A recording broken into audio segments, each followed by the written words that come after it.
नमस्कार, उड़ान सेकेंडरी की लर्निंग प्लेटफॉर्म में मैं प्रदीप राव आपका स्वागत करता हूं। आज के इस वीडियो में हम देखने वाले हैं भारतीय इतिहास से संबंधित बहुत ही महत्वपूर्ण प्रश्न। इस वीडियो में भी हम देखेंगे मध्य भारत से संबंधित बहुत ही महत्वपूर्ण प्रश्न।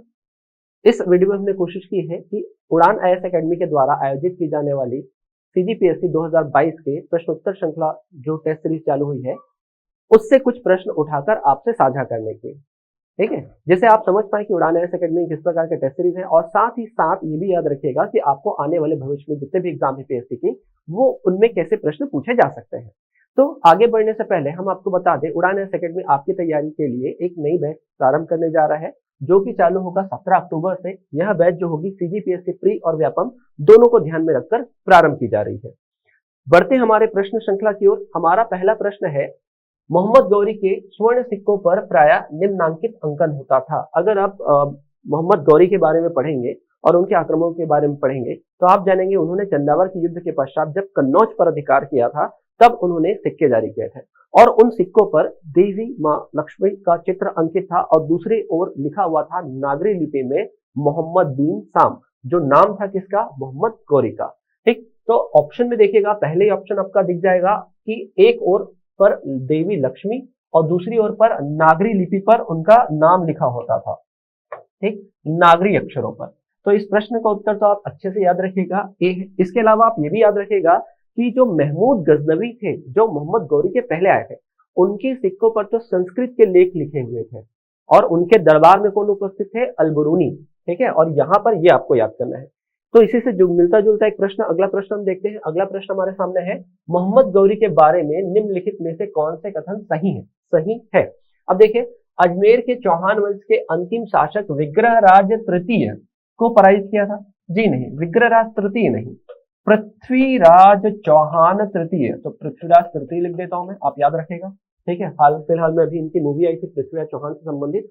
तो देखो, पहला तो कथन क्या है आपका, गलत है, क्योंकि हमको यहाँ पर क्या बोला है, सही पहचानना है। तो पहला गलत, इनके सिक्कों पर देवी लक्ष्मी का चित्र अंकित था, ये तो सही है, पहले क्वेश्चन में हमने देखा। फिर तीसरा, चंदावर के युद्ध के पश्चात, ये चंदावर याद रखेगा, चंदावर युद्ध के पश्चात कन्नौज पर अधिकार किया था, तो बिल्कुल ये सही है। तो यहाँ पर दूसरा और तीसरा, ठीक, तो दूसरा और तीसरा सत्य है, तो कौन सा सही हो जाएगा आपका, केवल 2 और 3। बढ़ते हैं हमारे अगले प्रश्न की ओर। अगला प्रश्न लिखा हुआ है, सल्तनत काल में फवाजिल का अर्थ क्या होता है। तो आपने देखा था इल्तुतमिश का समय, इल्तुतमिश के समय इन्होंने चालू किया था इक्ता प्रथा। इक्ता प्रथा मतलब इन्होंने अपने प्रशासन को बहुत अच्छे तरीके से चलाने के लिए अलग अलग क्षेत्रों में, मतलब दूरस्थ क्षेत्रों में क्या किया था, इक्तेदारों की नियुक्ति की थी। मतलब यहाँ पर इक्तेदार भेज देते थे। इक्तेदारों का काम होता था कि केंद्र में बैठे हुए सुल्तान के बिहाफ पर शासन करना। अब थोड़ा सा ध्यान रखिएगा, इक्तेदार इसके लिए पैसा तो लेंगे ही लेंगे, तो सुल्तान उनको क्या देते थे, ये भूमि दे देते थे। इस भूमि से जितना भी राजस्व आएगा वो आप अपने पास रखिए, और जो शेष बच जाएगा आपका खर्चा चलाने के बाद, मुझे आप क्या करिएगा, मेरे खजाने में वापस जमा कर दीजिए। जो खजाने में जमा होने वाला राजस्व होगा किनके द्वारा, इक्तेदारों के द्वारा, उसे ही फवाजिल कहा जाएगा। क्या कहा जाएगा उसे, फवाजिल। तो देखिएगा, इसी को कहा जाता था फवाजिल। तो देखते हैं कहां पर है, इक्तेदारों के द्वारा सरकारी खजाने में जमा की जाने वाली जो अतिरिक्त राशि होती थी उसके ही क्या कहा जाता है, फवाजिल। तो याद रखिएगा, ये वन लाइनर फैक्ट भी है, साथ में इसको क्वेश्चन बनाकर या कथन के आधार पर भी प्रश्न पूछा जा सकता है। बढ़ते हैं हमारे अगले प्रश्न की ओर। अगला प्रश्न हमारे सामने है, अलाउद्दीन खिलजी की निम्नलिखित विजय अभियानों का कालक्रम व्यवस्थित करें। तो रणथंभौर या गुजरात, तो गुजरात याद होगा, सबसे पहले होता है 1299 में, ठीक है। सबसे पहले जो अभियान होता है वो कौन सा होता है, गुजरात। फिर होता है रणथंभौर, गुजरात में इनका सामना होता है रायकरण बघेला से, और इसी अभियान से लौटते हुए इनके जो सेनापति होते हैं ना, उलुग खां, नुसरत खां, इन्होंने मलिक काफूर को खरीदा था 1000 दिनार में।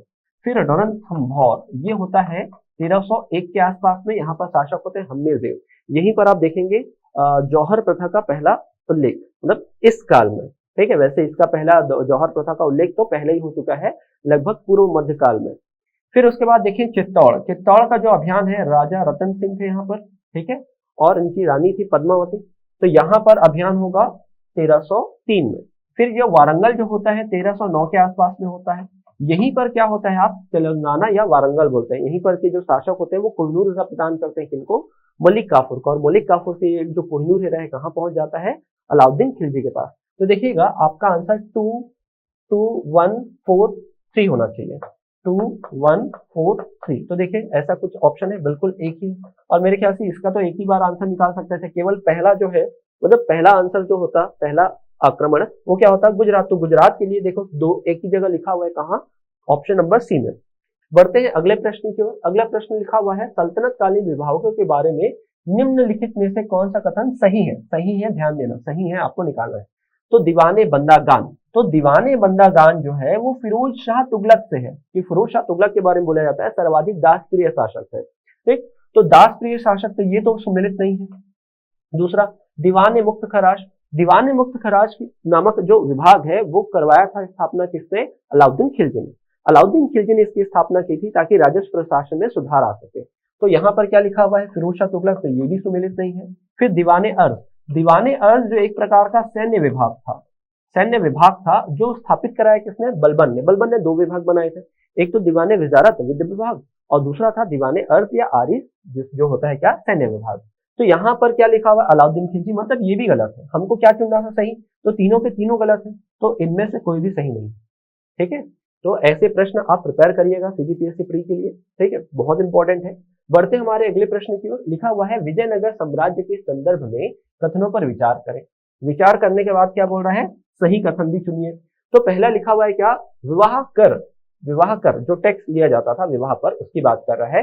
विवाह कर केवल वर पक्ष लिया जाता है, जी नहीं, वधु पक्ष से भी कर लिया जाता था, वधु से साइड से भी क्या लिया जाता था, कर लिया जाता था। तो पहला तो गलत। दूसरा, अमर नायक ग्राम प्रमुख को कहा जाता था। अमर नायक जो होते थे एक प्रकार के सैन्य अधिकारी थे। जैसे हमने एकता प्रणाली पढ़ी ना, वैसे ही क्या होता था, नायंकर व्यवस्था होता था विजयनगर में। ठीक है, तो यहाँ पर ग्राम प्रमुख जो थे आयंगर कहलाते थे भाई। ठीक है, तो ये वो 12 व्यक्तियों का समूह होता था, और यहाँ पर तो ये ग्राम प्रमुख बोल रहा है किनको, अमर नायक को, तो ये भी गलत है। भू राजस्व की जो दर थी वो कुल उपज का कितना होता था, 1/2 बोल रहा है, नहीं 1/4 से 6 तक होता था, तो ये भी गलत है। तो तीनों के तीनों गलत हो गए, तो यहाँ पर आपको क्या बोला है, सही, तो इनमें से कोई नहीं सही। ठीक है, तो ऐसे ही आपको जो क्वेश्चन टफ करना होगा तो आपको पूछा जाएगा कि छोटे छोटे फैक्ट है, इन्हीं फैक्ट को मिलाकर उसने क्या कर दिया, कथन तैयार किया है। बढ़ते हमारे अगले प्रश्न की ओर। अगला प्रश्न लिखा हुआ है, विजयनगर साम्राज्य से संबंधित निम्नलिखित कथनों पर विचार करें, कौन सा सही है। पहला ऑप्शन लिखा हुआ है, साम्राज्य को विभिन्न प्रशासनिक इकाइयों में विभाजित किया गया था। बिल्कुल किया गया था, जब आप पढ़ेंगे तो 6 प्रांत के बारे में आप पढ़ेंगे। फिर उसके बाद देखें, कृषि लोगों का मुख्य व्यवसाय था, बिल्कुल था। तीसरा, सिंहासन उत्तराधिकार के लिए वंशानुगत सिद्धांत का पालन होता था। इसी को ना युवराज पट्टाभिषेकम कहा जाता था विजयनगर साम्राज्य में, युवराज पट्टाभिषेकम, कि आने वाले राजा को पहले से ही क्या, जो युवराज होते थे उनको पहले से ही प्रशासनिक शिक्षा देनी चालू कर दी जाती थी।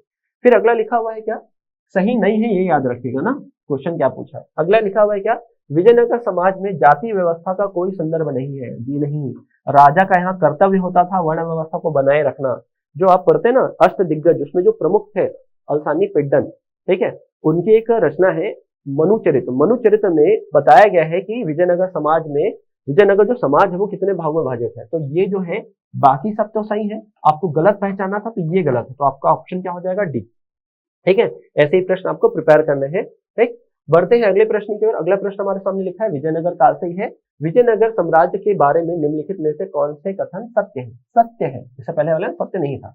देखिए, राजाओं ने भगवान हरिहर की ओर से शासन करने का दावा किया, जी नहीं, हरिहर नहीं थे, भगवान विरूपाक्ष के उपासक थे, विरूपाक्ष। ठीक है, तो विरूपाक्ष जो होते थे वो शिव जी के अवतार होते थे, तो विरूपाक्ष याद रखेगा। तो पहला तो कथन गलत। ठीक है, पहला गलत। दूसरा, सभी राजसी आदेशों को तेलुगु भाषा का प्रयोग किया गया था, बिल्कुल तेलुगु भाषी थे। तभी कृष्णदेव राय ने कौन सी उपाधि ली थी, आंध्र पितामह। ठीक है, आंध्र पितामह, अभिनव भोज, आंध्र भोज की उपाधि ली थी। ठीक, राजसी आकृति मूर्ति अब मंदिरों में भी प्रदर्शित की जाने लगी, मतलब राजा महाराजा के जो शानो शौकत होते हैं वो मूर्तियां भी मंदिरों में ऐसे स्थापित होने लगे। तो यहाँ पर क्या है, दूसरा और तीसरा ये सत्य है, तो हमको क्या करना था, सत्य पर क्या होना था, तो दूसरा और तीसरा सत्य, मतलब क्या हो जाएगा आपका, डी हो जाएगा। बढ़ते हैं अगले प्रश्न की ओर। अगला प्रश्न हमारे सामने है, भारतीय इतिहास में सूफियात के संदर्भ में निम्नलिखित कथनों पर विचार करें। पहला कथन लिखा हुआ है क्या, ख्वाजा मोइनुद्दीन चिश्ती पृथ्वीराज चौहान तृतीय के समकालीन थे। जी हाँ, बिल्कुल, क्योंकि जो मोइनुद्दीन चिश्ती है वो किसके साथ आए थे भारत, मोहम्मद गौरी के। और मोहम्मद गौरी का जो आक्रमण होता है किनके साथ होता है, याद करो, तराइन का पहला युद्ध, दूसरा युद्ध पृथ्वीराज चौहान, तो ये तो सत्य है। दूसरा, शेख नासिरुद्दीन चिराग दहलवी शेख निजामुद्दीन औलिया के शिष्य थे। बिल्कुल ये इनके शिष्य ही थे, जो दहलवी थे वो निजामुद्दीन औलिया के शिष्य और उत्तराधिकारी भी होते हैं, तो ये भी सत्य है। फिर आगे लिखा है औरंगजेब शेख सलीम चिश्ती का समकालीन था। जी नहीं, शेख सलीम चिश्ती जो थे अकबर के समकालीन थे। ठीक है, तो ये क्या है, गलत है। फिर उसके बाद क्या है, भारत में सूफियों का जो सिलसिला था, कौन सा, कादरी सिलसिला, सर्वाधिक कट्टरवादी था। जी नहीं, सर्वाधिक कट्टरवादी ये नहीं था, सर्वाधिक कट्टरवादी कौन सा था, नक्शबंदी था। तो ये भी गलत हो गया। तो अपने को यहाँ पर चुनना क्या है, सही कथन चुनना है। क्या करना है, सही कथन। तो पहला और दूसरा ही क्या है आपका, सत्य है। ठीक है, तो इस प्रकार के प्रश्न ध्यान दीजिएगा। बढ़ते हैं अगले प्रश्न की ओर। लिखा है भारतीय इतिहास में भक्ति आंदोलन के संदर्भ में निम्नलिखित कथनों पर विचार कीजिए। पहला लिखा है भक्ति संस्कृति का भारत में पुनर्जागरण कब हुआ या पुनर्जन्म, 15वीं और 16वीं शताब्दी में। बिल्कुल सही। पुनर्जन्म क्यों बोला जाएगा, क्योंकि इससे पहले आपने एक बार और देखा है बौद्ध और जैन धर्म। ठीक है, ये सत्य है। शुद्ध द्वैतवाद, शुद्ध अद्वैतवाद जो है, ये इसका प्रतिपादन जो है वल्लभाचार्य जी ने किया है। तो यहाँ क्या लिखा हुआ है, श्रीकांताचार्य। तो ये तो गलत है भाई, सेकंड गलत हो गया। तुलसीदास मुगल शासक अकबर के समकालीन थे। जी बिल्कुल, तुलसीदास जी जो थे इनके समकालीन थे। और तुलसीदास ने जब रामचरितमानस की रचना की है, तब उनकी एक प्रति जो है रामचरितमानस की इनको पास पहुंचाई थी, अकबर के पास पहुंचाई थी। तो ये तो सत्य है। बात करेंगे रस खान की। रस खान राम मार्गी धारा से संबंधित महत्वपूर्ण संत थे।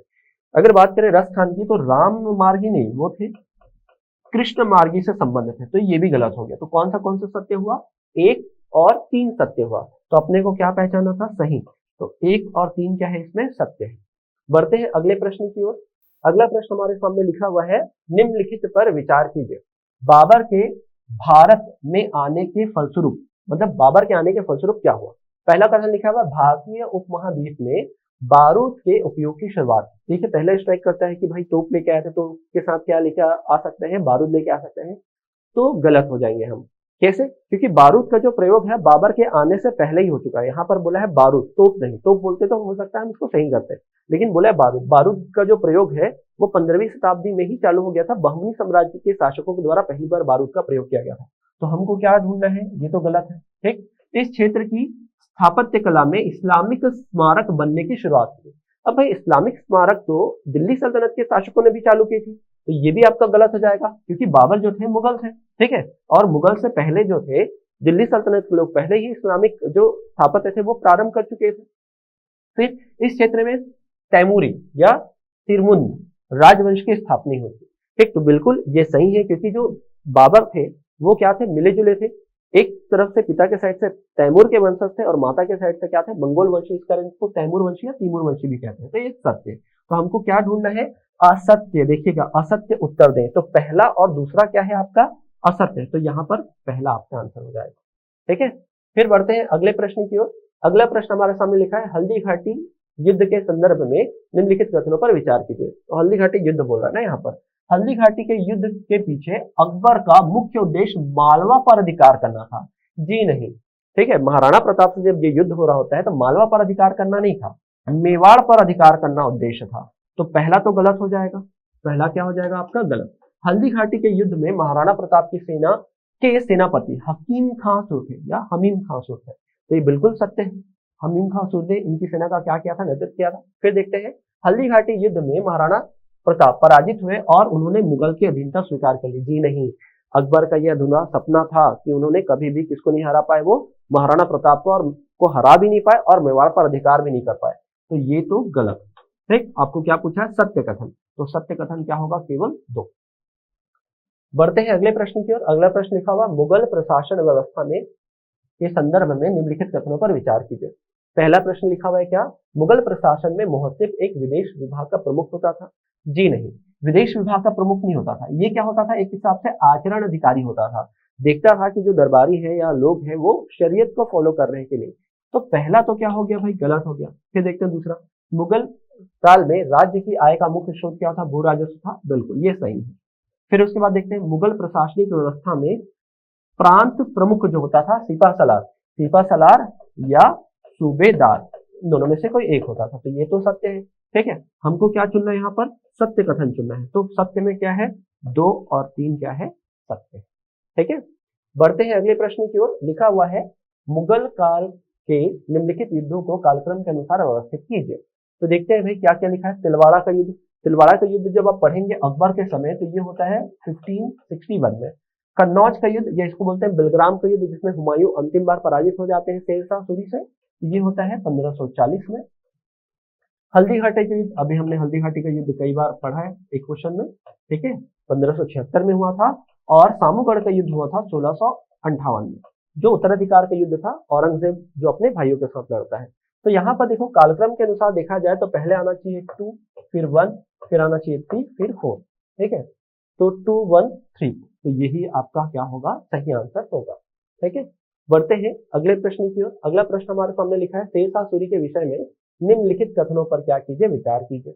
लिखा हुआ है, उसने अपने साम्राज्य को सरकारों में विभाजित किया। बिल्कुल, उन्होंने प्रांत नहीं बनाया। प्रांत के जो नीचे वाला जो होता है ना, सरकार, सरकार अर्थात आज का जिला, ठीक। तो इनके ये पूरे साम्राज्य में 47 जिले में क्या हुआ था, ये विभाजित हुआ था।